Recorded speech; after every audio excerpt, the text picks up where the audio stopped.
Hi all. After quite a few different prototypes, this one being the final version, we basically kept cutting out some clear plastic because basically I had some just to use it as a template because it was kind of the right thickness to be totally happy with the steering wheel, where the buttons were, how the fit was, the fit inside, basically the 3D printed grips, and to make sure everything was nice and tight. We did a few iterations. Once we have finally got to where we wanted, which was this one, then we now cut the 5mm carbon layout, which is, well, considerably, I wouldn't say unbendable, but pretty damn close to it. So now we've fitted the 3D printed grips to it. The monikered LED lightable switches.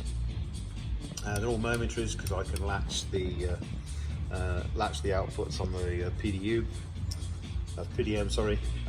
So we've got, presently we have up and down for the suspension. We have single white.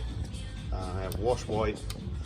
One of these rotaries here is for the basic wiper settings, so like the intermittent 1, 2 and 3 probably, then slow and fast.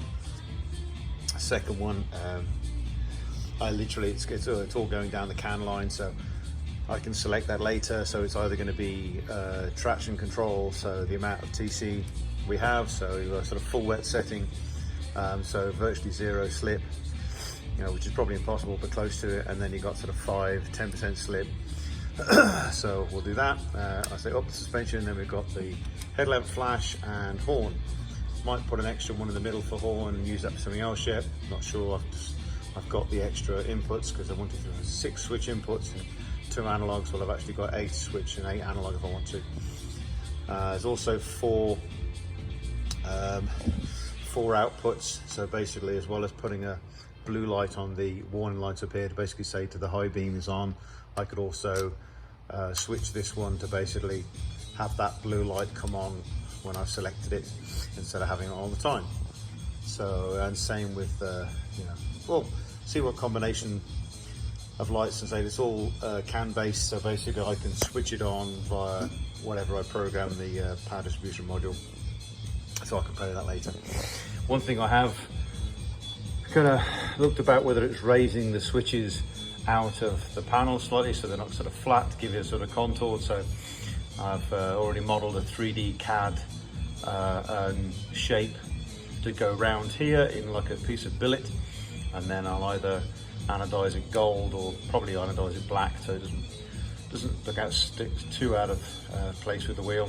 These are obviously my titanium bolts, so we're keeping those. I need to make a spacer for the back. I need a big space for that because this steering wheel is completely flat, and the previous one I had was dished. So to make up for the dish, I need to put about a 19–20mm spacer at the back here, so the steering wheel's in the same place. It feels good. I can see the top 2 warning lights here on the dash through the steering wheel, and I can just about see when I'm relaxed normally the bottom 2 of those, the one there and the one, that's going to be it. That one and that one I can see through the windows here when I'm relaxed. Obviously you should never drive with your thumb through the wheel. You should always drive like that, just in case the wheel ever snaps. So anybody who's got an advanced driving course will tell you that. There's a big no-no to put anything through the wheel. You should be holding it from the outside. So yeah, on there, we did do a trial 3D print of the back cover to the wheel. So this will basically cover up the wiring, the cables, etc., on the back side of the wheel. So imagine this sort of sits at the back of the wheel here and covers up all the ugly stuff. Unfortunately, 3D printer screwed up. Thought it was the stepper drive for the extruder. Sorry, I thought it was the stepper drive for the extruder. Swapped the stepper drive. We had a spare motor, and it's either or. It seems to be the main bloody motherboard on this. However the hell you say that. And yes, so I'm almost thinking it might not be worth spending any more damn money on this one. I'm getting a better one. So definitely has its uses, so I'll definitely want one. So whether I spend the extra money to repair this or whether I upgrade and get something that'll be a little bit more useful. Shame, but hey, you know, it's probably like 120 bucks to fix it, change the motherboard out, but right at the moment it's annoyed me, which is a pain in the backside. So yes, we could 3D print this back cover, but to be honest, I'll probably build a lightweight billet one, just machine the sides down to something quite thin, or to take a lot of small cuts to get the thickness down, but with all the billet back plate for that, and then I can mount the CAN switchboard to the back of that, and I can also mount the curly cable sort of outlet to it as well. So that's the progress on the dash. As the smart ones have noticed, we now have a production side pod on now. So this is the non kind of filler and bits of metal and God knows whatever else which create the shape. This is now a quasi lighter version made purely from there. We've not finished trimming yet where the intercoolers are, and I've got a few other bits and pieces to trim, but I just wanted to get it on.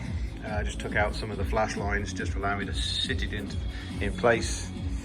Yeah, super happy. Weight of the side pod now is just under 7 kilos.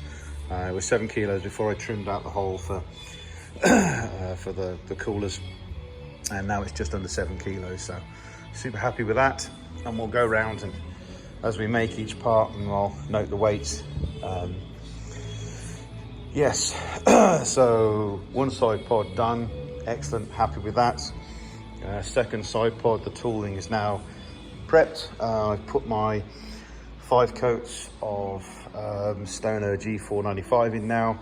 We can let that set overnight, and then we'll start the gel coat on that tomorrow. So that'll be the second side. So hopefully in about a week to 8 days, I'll give it 3 or 4 days to cure before I take it out of the mold. And we'll have both production side seals on the car, so I can set up the center tub better. And yes, start building the car. So that's the progress on the dashboard side of stuff, progress on the sill, and we finally bitten the bullet and started the mold for the front clip. So yeah, you have to build flanges to give you for the individual parts of the mold. So we've got a nice 6-inch flange around there. It adds obviously structure as well, so we've got a 6-inch vertical around there that we wouldn't normally have obviously in the part, but it creates stability in the mold. We'll also probably, just to add a little bit of extra, we'll probably come across from here to there once we've got to the final layer, and we'll put a bar across there just to aid, stop any flexing that way as well. Reasonably thick like we did the other one, so it shouldn't need too much support in places. It has quite a lot of returns. This is part 1 of what's basically going to be at least 5 parts on here. Then we'll put we'll pull all this lot here, we'll build another false flange in here, and we'll build a false flange at the back here. So this whole side will be a part 2, and then there'll be another part 3 to the side for the other. And then there'll be part 4 at the back, which is basically the rear flange, or the rear half that's pretty much doesn't have any return, so it's pretty much flat across here. So that's 1, 2, 3, 4, and then the 5th one will be basically the entry to the radiator. So will basically be this surface here and the sides. So there'll probably be more material in the flanges than there will be actually on the part for the car itself. We will put a vertical across here, so there will basically be more structure on the vertical here. Not that we need it for pulling the part, but it's nice to have that extra material for vacuum infusion. It's also nice to have the extra material on a vertical across here. So yet again, it gives the mold some sort of anti-sag. So yes, it's going to be a long process doing this with 8 layups for the glass, 2 layups for the gel coat. So you're talking like 10 layups per section, 5 sections, 50 layups. You can see where this is going, and I'm doing 1, sometimes 2 layers a day, but that's about it, just to build it up nice and slowly. Don't build up some temperature, don't build up any distortion. So yeah, it kind of takes time, And obviously I don't put a layer on every day because unfortunately I have to work, which is a shame. So rear clip will be final. We'll get around to that once we've done the front clip. All of this modeler's glue, as much as you think, why am I putting modeler's glue on what's basically now a shiny blunt surface, it does peel off really nicely. So when we take this material off of here from the flange and I have to make the next side piece, this stuff actually does come off that surface there, and it even leaves a layer of wax, albeit I will put one, I'll put one layer of wax in here once everything's off, before I put the PVA on, just to add, you know, just for insurance purposes. But it does come off, even though all this kind of nastiness here, it does come off that surface quite well. Obviously the sealing parting flange wax, whatever you want to call it, that peels off real easy anyway. So yes, we are starting on the front clip, but it's going to be at least a month. At least a month to get all those 5 different sections done. So it's a long process to build a mold. You know, you can do a clip basically in probably 3 days if you're doing the same process, just doing it slowly, nice and slow. Don't build up temperature, don't build up any distortion, and then, you know, leaving the clip for 4 days. So about a week you can pull a front clip out of this, but it's going to be 4 to 5 weeks bare minimum, just to get to that stage to make all the individual layers. But this set is like, this is 8+ layers plus a lot thicker. We're using 450 gram on quite a lot of that, so you know, it builds up theoretically 9 to 10 layers when I'm normally running only like 3 layers in a natural component, plus gel coat and stuff. But yes, front clip mold started. The part for this side clip will be hopefully out of the tooling in, you know, I'm working the next 4, so no more than about a week to 10 days. We should have a side seal for there, so we can actually put the body back on. Now, whether I decide to pull a new center section, I want to make a slight mold change to the center section roof. We've got an exposed bar here now, so I might put a curve or raise this section up just enough to miss that bar. And instead of like glassing and redoing this one, what I might do is do a new one of these, but do it in white so it matches the side seal, front rear clip, and then put that raised section in there so it's all in one, so it's not being grafted in. So we may do a quick new center section, but like I said, we have the mold for that. It's just a minor modifications to the mold addition for that. So, but yeah, we're getting there with that lot. Yeah, that's about it. On DP1, Rob and Pete have been playing away with the Cobra. Obviously that's their car. Didn't like the Mark III factory 5 arch, didn't really kind of suit the wheel as much. So basically I'm doing some modifications to pull the wheel arch in, make it a little tighter, make it a little nicer. Change the scoop on the bonnet. That's still a work in progress, still banding around ideas on that one.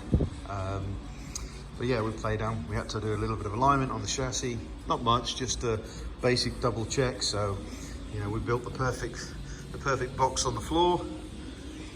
So we do, you know, set up the other ones, and basically build a perfectly square box or rectangular box that was symmetrical, just to dead sure that the wheelbase is exactly where it was before we cut the body, because you never know if it's not gone through an alignment process before, you know, could have like an irregularity. But to be honest, the wheelbase is within about 2 to 3 millimeters, so realistically, you know, that could be our measuring.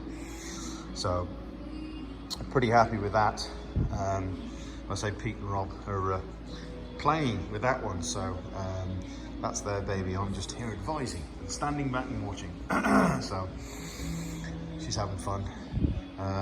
Nothing too much progress on the Chevelle as it happens. The Capri, yes, the Capri. Did find an X-Pack, so we have the four flared wheel complete fenders for the 76 Capri. It's unfortunately sitting in my mum's greenhouse back in the UK, but I do have the full X-Pack for it now. So we have the body panels that we need. everything else is going to be a long-term project, so I'm not fussed about that. So yeah, so you know, second side seal coming hopefully soon, next week to 10 days. That one's in, the mold for that one's already upstairs and tucked up out the way. And I'm slowly going through now and ordering brake fittings, brake lines, cooling lines, and various other little bits and pieces that we need to start putting all the brackets onto the chassis. Because before we send this chassis to powder coating, I want to have the wiring loom on it. I want to have all of the lines that we're going to need any form of bracketry for, and we'll have them welded to the chassis, not bolted or riveted. So basically the chassis will come back and we'll basically just attach everything to it.